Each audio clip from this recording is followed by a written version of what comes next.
দর্শক, আজকে নতুন একটি ভিডিও নিয়ে হাজির হয়েছি এবং আজকের ভিডিওটি একেবারেই অন্যরকম, কারণ আজকে যা দেখাতে চলেছি আপনাদের সামনে এমন একটি মহামূল্যবান আলোচনা নিয়ে এসেছি। সেটি হলো সৌদি আরবে কেন 10 রাকাত তারাবি পড়া হয়। মুফতি আব্দুল মালিক সাহেবের বক্তব্যের মাধ্যমে আপনাদের জানিয়ে দিব।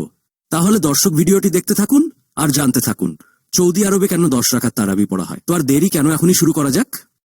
আচ্ছা, ইতিহাস মনে রাখা দরকার আছে।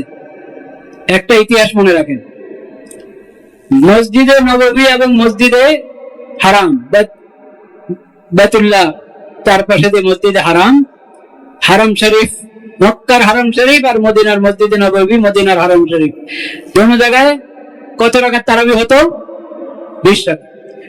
এই যে করোনা গেল না, করোনার সময় লম্বা সময় মসজিদে থাকা একটা আতঙ্ক বিশ্বব্যাপী ছিল তখন।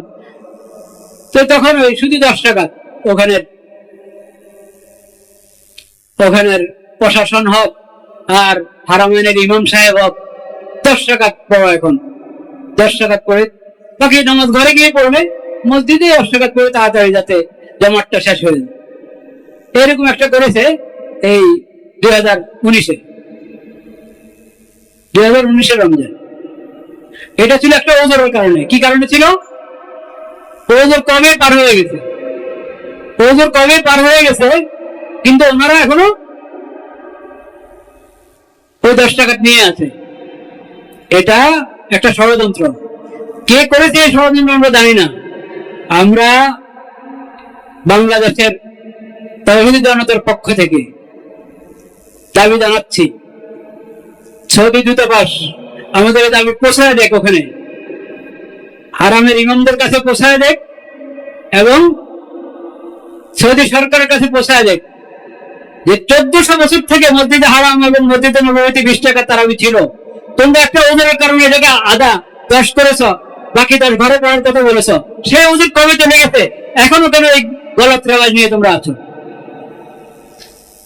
1400 বছর থেকে 20 টাকা হয়েছে, সেই হালাত, সেই অবস্থা ফিরিয়ে আনো, এটা আমাদের দাবি। সামনের প্রজন্ম তো বলবে যে আমরা উমরায় গেছি, ওখানে তো 10 টাকা দেন হয় তারাবি, বলবে কি বলবে না? বলবে। ওরা তো জানে না। সামনের প্রজন্ম ওরা তো জানবে আরো 5-10 বছর পরে অনেক মানুষ দেখা যাবে যারা 20-এর জমানা পায় নাই, ওরা বলবে যে এটা মক্কা মদিনায় তো 10 টাকাতে হয়। এই জন্য ইতিহাস মনে রাখতে হবে। ওরা যদি সংশোধন করলো আলহামদুলিল্লাহ, সংশোধন না করলে এটা বুঝতে হবে যে তারাবির নামাজকে 20 রাকাতের মধ্যে সীমাবদ্ধ করা এটা বেদাত। এটা কি? তারাবির নামাজকে 20-এর কি বলে 8 রাকাত কমায়া 20 থেকে কমিয়ে 8 টাকাতে নিয়ে আসা, 10 টাকাতে নিয়ে আসা, এটা বেদাত। এটা কি? বেদাত। 8 রাকাত তো ওরাও করে নাই। 8 রাকাত তো হলো এই উপমহাদেশে। এবং যখন মক্কা মদিনার মসজিদে হারাম, মসজিদে নববীতে 20 টাকা হতো সবসময়। এই 2-3 বছর আগে আর কি পরিবর্তন করলো সেটা আমি বললাম। 20 টাকা হতো তখনও। এই মসজিদে হারাম এবং মসজিদে নববীর যে সুন্নত ছিল, এটা বিরুদ্ধাচরণ করে বিভিন্ন মসজিদে 8 টাকা হতো। যেমন এই দেশে বিভিন্ন মসজিদে হয়, গায়ে মুকাল্লাদ ভাইরা করেন না 8 টাকা। এটা ইসলামের প্রথম যুগের তরিকা না। এটা হলো পরবর্তীতে আবিষ্কার। কবে, কোন তারিখে, কখন, কোন জায়গায় আবিষ্কার হয়েছে এটা আমরা জানি, ওই ইতিহাস আছে আমাদের কাছে।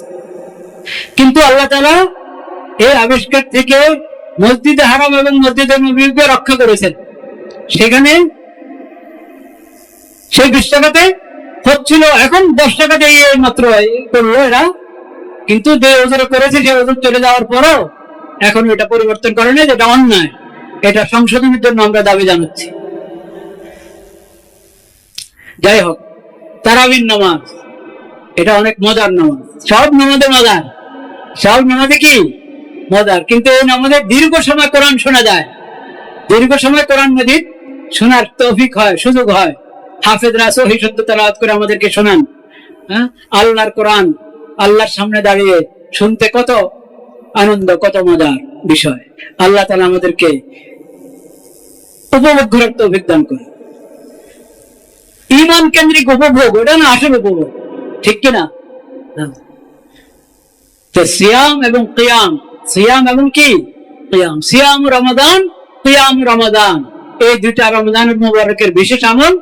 এই আমল আমরা করব এবং হক আদায় করে করবো, হক আদায় করবো। তারাবির মধ্যে একবারে ভরভর করে পড়বে, হাফেজ সাহেব আরো খালি তাড়া দিতে থাকবে, আরো দ্রুত আরো দ্রুত, কিচ্ছু বোঝা যাবে না। তো এতে আপনি সূরা তারাবি পড়েন, এটা ভালো। হ্যাঁ, হক আদায় করে পড়তে, রমজানের হক আদায় করবো। গুনাহ থেকে বেঁচে থাকা হলো রমজানের হক। রোজা অবস্থায় দিনে রাতে গুনাহ থেকে বেঁচে থাকবো, যেটা বাকি 11 মাসে গুনাহ থেকে বেঁচে থাকা আমার দায়িত্ব। কিন্তু এখন আমার রোজার মধ্যে বরকত আসার জন্য, রোজার বরকত যাতে নষ্ট না হয় সেজন্য আমাকে বিশেষভাবে গুনাহ থেকে বেঁচে থাকতে হবে। আল্লাহ সেই তৌফিক নসিব করে। সময়ের অপচয় সবসময় অন্যায়। রমজানের প্রতিটা মুহূর্ত দামি, প্রতিটা মুহূর্ত সবসময় দামি, কিন্তু রমজানেরটা তো অমূল্য ধন, এক একটা মুহূর্ত।